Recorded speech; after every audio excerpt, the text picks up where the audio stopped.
It is Strahinja Stojicic. I have no issue with this.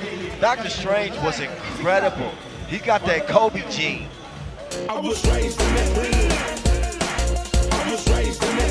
Postao je standardni član reprezentacije Srbije u basketu 3x3 2022. godine.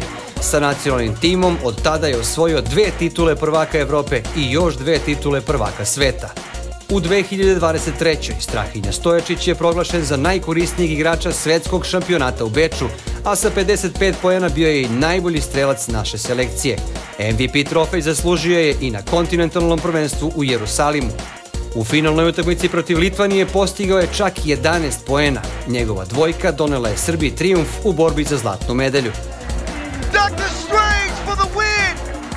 Svetska košarkaška federacija FIBA 2 sezone za redom bira Strahinju Stojicića za najkorisnijeg igrača svetske serije.